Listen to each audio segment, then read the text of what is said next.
जी हां, राहुल का सपोर्ट कन्हैया हुए भावुक, तेजस्वी को आया गुस्सा, नीतीश रह गए हैरान। बीजेपी में चिंतन, होने लगा मंथन, शाह से छापेमार युद्ध, कंफ्यूज हुई बीजेपी। जी हां, आपने सही सुना, कुछ ऐसा ही हो रहा है। कांग्रेस नेता राहुल गांधी के इर्द गिर्द पूरी सियासत घूम रही है और उससे सवाल ये उठने लगे, क्या बिहार में राहुल गांधी ने बिहार में अकेले उड़ान भरने का इरादा कर लिया? क्या राहुल ने तेजस्वी को अकेला छोड़ दिया या फिर तेजस्वी ने नीतीश की राजनीति को तोड़ने की पूरी जिम्मेदारी राहुल को दे दी? राहुल के एक्टिव होने से क्या कन्हैया कुमार अज्ञातवास से लौटेंगे और इसे क्या कहेंगे कि कांग्रेस की रणनीति या मजबूरी? दरअसल बिहार विधानसभा चुनाव 2025 की सरगर्मियां जहां पर तेज है, इस बीच कांग्रेस नेता राहुल गांधी के बिहार में लगातार सक्रियता सियासी हलकों में चर्चा का विषय है। राहुल गांधी 6 जून को एक बार फिर बिहार के नालंदा में होंगे, जहां वो अति पिछड़ा वर्ग सम्मेलन को संबोधित करेंगे। पिछले 5 महीनों में उनका छठा बिहार का दौरा है, जो कांग्रेस की आक्रामक रणनीति की प्लानिंग को दर्शाता है।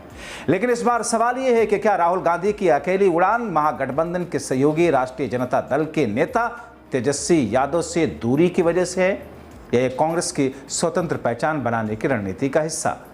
नालंदा, जो कि बिहार के मुख्यमंत्री नीतीश कुमार का गृह जिला है, ओबीसी ईबीसी वोटरों का गढ़ है। बिहार में कुल आबादी में ओबीसी ईबीसी का हिस्सा करीब 36%, जो किसी भी गठबंधन की जीत के लिए निर्णायक है। राहुल गांधी की नालंदा में यात्रा पलायन रोको, नौकरी दो, शिक्षा न्याय संवाद जैसे अभियान का हिस्सा है, जिसके जरिए कांग्रेस युवाओं, दलितों और अति पिछड़ा वर्ग को लुभाने की कोशिश कर रही है। इस बार राजगीर में ओबीसी ईबीसी सम्मेलन में राहुल गांधी नीतीश कुमार पर हमला बोलते हुए नजर आए। शिक्षा और सामाजिक न्याय के मुद्दों को उठाएंगे। कांग्रेस की रणनीति बिहार में अपनी खोई हुई सियासी जमीन को वापस आने की कोशिश है। 2020 के विधानसभा चुनाव में गठबंधन के तहत कांग्रेस ने 70 सीटों पर चुनाव लड़ा, लेकिन सिर्फ 19 पर जीत सकी, जिसके लिए आरजेडी ने कांग्रेस को जिम्मेदार बनाया। इस बार राहुल गांधी की लगातार बिहार यात्राएं, ओबीसी ईबीसी वोटरों पर फोकस, ये संकेत देता है कांग्रेस महागठबंधन में अपनी स्थिति को मजबूत करना चाहती है, लेकिन साथ ही वो अपनी स्वतंत्र छवि भी बनाना चाहती है। हालांकि राहुल गांधी और तेजस्वी यादव के बीच में दूरी की चर्चाएं सियासी गलियारों में जोर पकड़ रही हैं। सूत्रों के मुताबिक तेजस्वी यादव इस बार कांग्रेस को 30 से 40 सीटों से ज्यादा देने के मूड में नहीं। दूसरी तरफ कांग्रेस अपनी रणनीति को तेजस्वी के नेतृत्व पर निर्भर नहीं रखना चाहती। हाल ही में तेजस्वी की माई बहन मान योजना को कांग्रेस ने अपने बैनर तले लॉन्च कर विवाद खड़ा कर दिया, जिससे महागठबंधन में तनाव की स्थिति उजागर हुई थी। हालांकि राहुल गांधी के बिहार दौरे से यह समझा जा सकता है कि वो नीतीश कुमार के पारंपरिक ओबीसी ईबीसी वोट बैंक में सेंध लगाने की कोशिश कर रहे हैं।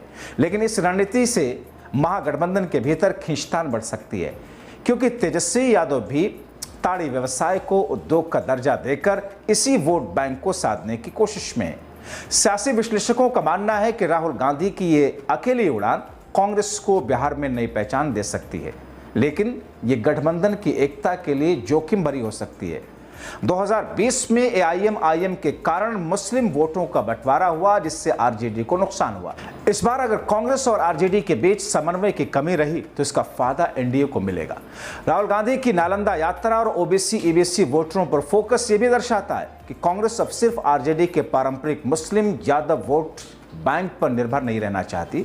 इसके बजाय दलित ओबीसी ईबीसी समुदाय को जोड़कर एक व्यापक वोट आधार बनाना चाहती है। लेकिन तेजस्वी से दूरी, स्वतंत्र रणनीति अपनाने की कोशिश क्या कांग्रेस को बिहार में मजबूत करेगी या ये महागठबंधन के लिए नई चुनौतियां खड़ी करेगी? ये सवाल बिहार की सियासत में अगले कुछ महीनों में इसका जवाब बिहार मांगेगा। वैसे कहा जा रहा है कांग्रेस नेता कन्हैया कुमार का अज्ञातवास खत्म होने जा रहा है। कन्हैया कुमार नौकरी दो, पलायन रोको यात्रा समाप्त करने के बाद क्या हाशिए पर चले जाएंगे? क्या कन्हैया कुमार की भूमिका को लेकर अभी भी लालू यादव और तेजस्वी यादव से कांग्रेस नेता राहुल गांधी के मतभेद हैं? दोस्तों, कांग्रेस के युवा नेता कन्हैया कुमार की भूमिका को लेकर बीते कई महीनों से सवाल उठ रहे हैं। क्या महागठबंधन की आंतरिक राजनीति एक बार फिर से कन्हैया कुमार को बिहार चुनाव से दूर कर रही है? राहुल गांधी की बिहार में लगातार सक्रियता कांग्रेस की उस रणनीति का हिस्सा है जिसके तहत पार्टी अपनी खोई सियासी जमीन को वापस पाने की कोशिश कर रही है। बिहार में कांग्रेस का प्रभाव 1989 के बाद से लगातार कम हुआ। 2020 के विधानसभा चुनाव में 70 में से महज 19 सीटें जीतने से गठबंधन को नुकसान हुआ। इस बार राहुल गांधी पलायन रोको, नौकरी दो, शिक्षा न्याय सम्मान जैसे अभियान के जरिए युवाओं, दलितों, अति पिछड़ा वर्ग को लुभाने की कोशिश में 7 अप्रैल को बेगूसराय में कन्हैया कुमार की पलायन रोको, नौकरी दो पदयात्रा में उनकी भागीदारी ने युवाओं में उत्साह पैदा किया, लेकिन आरजेडी के साथ तनाव को भी उजागर किया। कांग्रेस की रणनीति में कन्हैया कुमार को युवा चेहरा बनाकर पेश करने की कोशिश साफ दिखती है। बेगूसराय में उनकी नौकरी दो रैली और शिक्षा पर केंद्रित अभियान बिहार के युवाओं की बेरोजगारी और शिक्षा संकट को मुद्दा बनाने की कोशिश है। कांग्रेस के युवा नेता कन्हैया कुमार भी 2 महीने पहले बिहार की राजनीति में सक्रिय हुए। उन्होंने पलायन रोको, नौकरी दो यात्रा की शुरुआत की, जो बेरोजगारी, पलायन जैसे मुद्दों को लेकर युवाओं को जागरूक करने का प्रयास था। यह यात्रा पूर्वी चंपारण से शुरू होकर पटना तक गई। इस यात्रा के बेगूसराय पहुंचने पर राहुल गांधी भी यात्रा में शामिल होने बिहार गए, लेकिन यात्रा के समाप्ति और दिल्ली में राहुल गांधी और तेजस्वी यादव में मुलाकात के बाद रणनीति में थोड़ा बदलाव दिखा। इस मीटिंग के बाद से राज्य की राजनीति से कन्हैया कुमार लगभग गायब हैं। कांग्रेस को उनकी सबसे ज्यादा जरूरत है। ऐसे में राहुल गांधी का बिहार दौरा हो सकता है। कन्हैया कुमार की सक्रियता महागठबंधन की राजनीति में नई हलचल का संकेत दे सकता है। यह देखना दिलचस्प होगा कि कांग्रेस और आरजेडी के बीच सीटों के बंटवारे को लेकर क्या समझौता होता है और कन्हैया कुमार की भूमिका आगामी चुनाव में क्या होती है। राहुल गांधी ने पिछले 6 महीने में बिहार में 5 बार दौरा किया, जो कांग्रेस की चुनावी रणनीति महागठबंधन में अपनी स्थिति मजबूत करने की कोशिश दर्शाती है। उनकी अगली यात्रा की तारीख अभी अनिश्चित है, लेकिन नालंदा में प्रस्तावित दौरा लौटने टालने के बाद जल्द ही नई तारीख की घोषणा हो सकती है।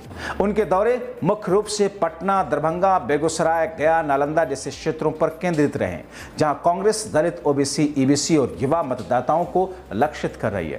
बिहार चुनाव की बढ़ती सरगर्मी को देखते हुए उनके भविष्य के दौरे इन क्षेत्रों के अलावा अन्य महत्वपूर्ण निर्वाचन क्षेत्रों को भी कवर कर सकते हैं। तो फिर एक ऐसी स्थिति में जब कन्हैया कुमार एक बार फिर से सक्रिय भूमिका में आने वाले दिनों में दिखने जा रहे हैं, जो जाहिर तौर पर आरजेडी और तेजस्वी यादव के लिए एक असहज भूमिका तैयार करती है। चूंकि बिहार में तेजस्वी यादव को यह लगता है कि बिहार का सबसे युवा और बड़ा चेहरा तेजस्वी यादव का है, क्योंकि वो डिप्टी सीएम रहे हैं, वो सदन के अंदर लीडर ऑफ ओपोजिशन रहे हैं। हालांकि चिराग पासवान तेजस्वी यादव उभरते हुए नेता हैं। ऐसे में कांग्रेस चूंकि आरजेडी के साथ गठबंधन में है, इसलिए तेजस्वी असहज हो जाते हैं, या फिर बिहार में तेजस्वी के अलावा किसी युवा नेता की बड़ी छवि बनती है तो फिर उससे तेजस्वी को लगता है कि उनकी छवि थोड़ी मध्यम या थोड़ी धूमिल होती है। हालांकि दोस्तों, ऐसा दरअसल है नहीं। इसके हजारों एग्जाम्पल पड़े हैं। आप क्या सोचते हैं? अपने राय कमेंट बॉक्स में जरूर लिखें। अभी के लिए इतना ही, बहुत शुक्रिया।